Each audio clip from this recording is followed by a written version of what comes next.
नमस्कार। जय माता की। जय गौ माता की। भारत माता की। वंदे मातरम। जय हिंद।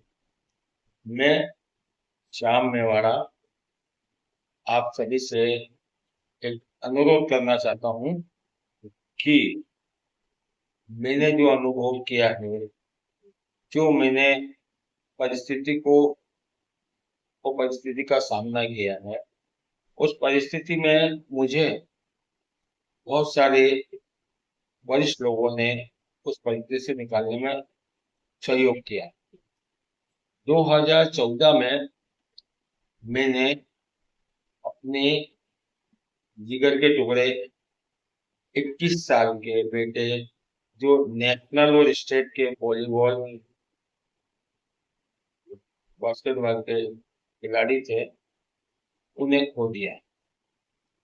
इसके बाद मैं अपने आप को बहुत गहराई में चले गया था, जिसके कारण मुझे बहुत सारी परेशानियों का सामना करना पड़ा, जिसे बोलते हैं साइको।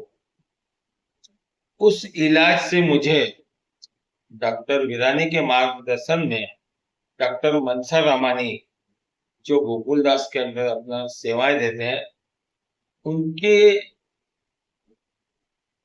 निर्देश अनुसार मुझे कहा कि आप बेजुबान जानवरों की सेवा करें। डॉक्टर के हिसाब से बेजुबान जानवर की सेवा करने का जो एक कारण था, वो था कि आप चाहे तो गौ की सेवा करें, चाहे गौ की सेवा करें। मैं सनातनी धर्म हिंदू धर्म का हूँ। मुझे ऐसा लगा कि मैं कहीं ना कहीं गौ माता की सेवा करने के लिए ही इस माध्यम से आगे बढ़ सकता हूँ। मैंने अपने दिवंगत बेटे के नाम से उसके चैरिटी में, जो कि ना कि मैं कोई शासकीय अनुदान से और ना ही कोई शासकीय सहयोग से गौशाला को चलाता हूँ, उसके नाम से मैंने गौशाला डाली। और वो गौशाला 2015 से विगत अभी तक सतत उस, उसकी चैरिटी में हम चला रहे हैं। मेरा हर उस परिवार से निवेदन है कि अपने परिवार के लिए, अपने परिवार के दिवंगत बुजुर्ग माता पिता, अपने परिवार के किसी भी व्यक्ति के नाम से, चाहे उसका खुशी का दिन हो, चाहे उसका कोई दुखद घटना हो, चाहे वैवाहिक वर्षगांठ हो, चाहे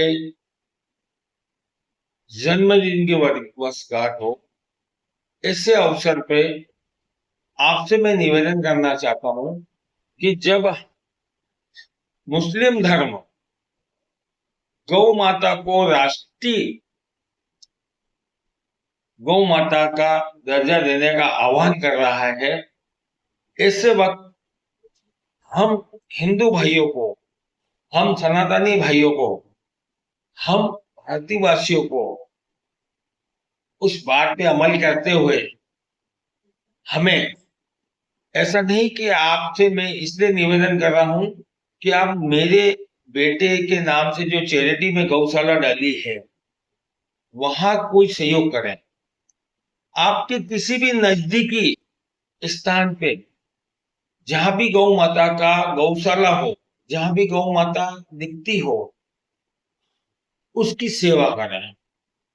सेवा नहीं कर सकते हैं, समय नहीं है, आज का समय बहुत गतिवान है, तो आप उस गौशाला में जो भी सहयोग कर सकते हैं, पशु आहार, भूसा या अन्य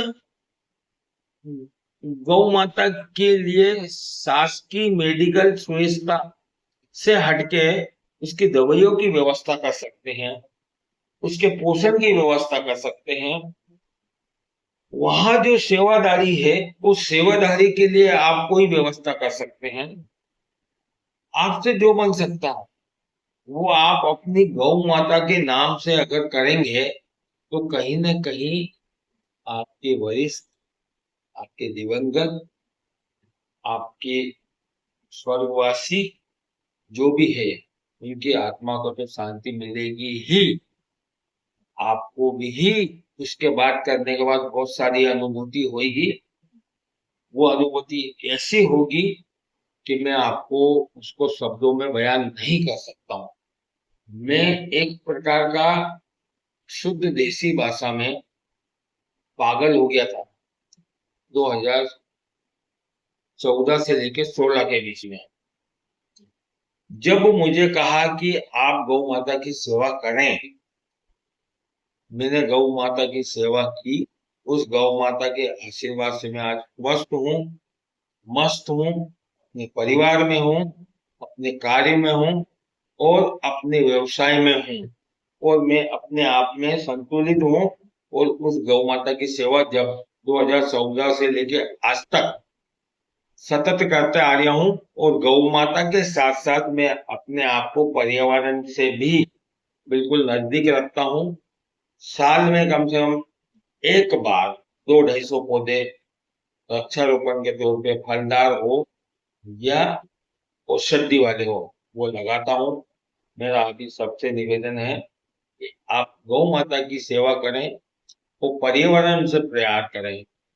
यही मेरा निवेदन है, यही मेरा आपसे अनुरोध है, यही मेरी विनती है। मैं आपका छोटा सा सेवक, गौ सेवक, श्याम में वाला।